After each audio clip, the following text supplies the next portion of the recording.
থানায় গিয়েছিলে? হ্যাঁ, গিয়েছিলাম। কি বললো? তারা বলল যে তারা যত তাড়াতাড়ি সম্ভব ব্যবস্থা নেওয়ার চেষ্টা করবে। ওকে ফাইন, শোনো, এই সুযোগটা কিন্তু কোনোভাবে হাতছাড়া করা যাবে না।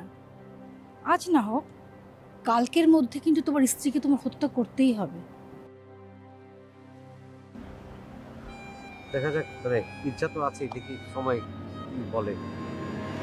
সব কিছু সময়ের উপর ছেড়ে দিও না তো, উদ্যোগটা কিন্তু তোমারই নিতে হবে। আচ্ছা ঠিক আছে, আমি এখন উঠবো। মাত্রই তো এলে। না, বেশি দেরি করলে আনিকা সন্দেহ করবে। আমি চাই না কোনোভাবেই, মানে আমার উপরে আনিকার বিশ্বাসের কোনো ঘাটতি নেই। আর সেটা হলে কিন্তু আমার আসল যে কাজের জন্য এসে সেটা কিন্তু করাটা খুব কঠিন হয়ে যাবে। ওকে যাও। শোনো, পেছন থেকে ডাকতে হয় না। ঠিক আছে যাও। আচ্ছা ঠিক আছে, কেন ডাকলে? না, বলতে চেয়েছিলাম যে আসল উদ্দেশ্যটা কিন্তু ভুলো না।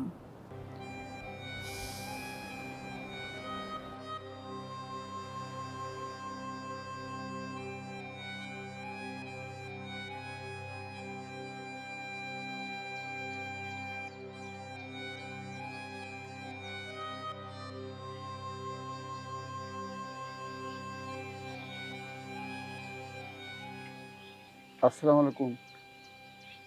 ওয়ালাইকুম আসসালাম। কি ব্যাপার ম্যাডাম, কি হয়েছে? মন খারাপ কেন? না, এমনি।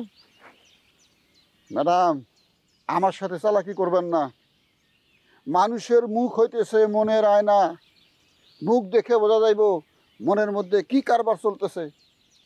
আপনার মুখ সব সময় পূর্ণিমার চাঁদের মতো থাকে, এখন মুখ দেখে মনে হইতেছে অমাবস্যার রাত। কি হয়েছে ম্যাডাম, কন্যা কি হয়েছে? না না, বললাম তো কিছু হয়নি, এমনি চুপচাপ বসে আছি। আপনি একটা বসে আছেন, আপনার বড় বোন কই? ও, আপু মনে হয় একটু আশেপাশে ঘুরতে গেছে। বুঝছেন আপা, আমার চকিনে আশেপাশে নাই বলে আপনারা দেখে আপনার লগে কথা কইতে আসছি।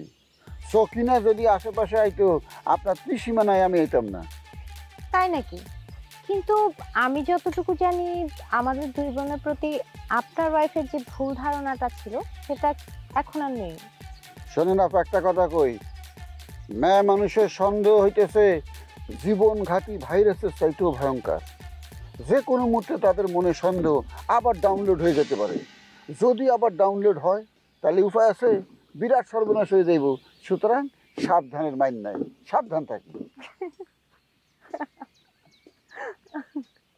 আপা আপনি হাসতেছেন, সকিনার কাছে আমি যে চেঁচা খাইছি, তখন কম বয়সী মেয়েকে, মায়ের বয়সী মেয়ে দেখলে, নানির বয়সী মেয়ে দেখলে, দাদির বয়সী মেয়ে দেখলেও কথা কইতে ভয় লাগে। ওই যদি সন্দেহ করে।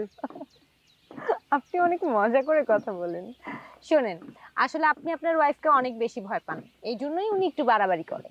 তার মানে আপনি কইতেছেন ধমক দিয়ে আমার বউরে বসায় রাখতে? না, ঠিক সেটা বলছি না, তবে প্রয়োজন হলে সেটাও করবেন। আপা সেটা করতে পারি, কিন্তু এই জায়গায় করা যাব না। বেড়াইতে এসি না, এখানে করলে সমস্যা হইব। আগে বাইতে যাই, তারপর চিন্তা করছি আরে ধমক দিয়ে ঠিকই বসায় রাখুন, যা থাকে কপালে। আপনার কথা শেষ হয়েছে? কেন এই কথা কইতেছেন কেন?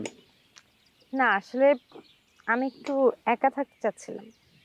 বুঝছি ম্যাডাম, আপনি ভদ্রভাবে আমার যাইতে কইতেছেন, তাই তো? ঠিক আছে, আসি। আসসালামু আলাইকুম। ওয়ালাইকুম আসসালাম।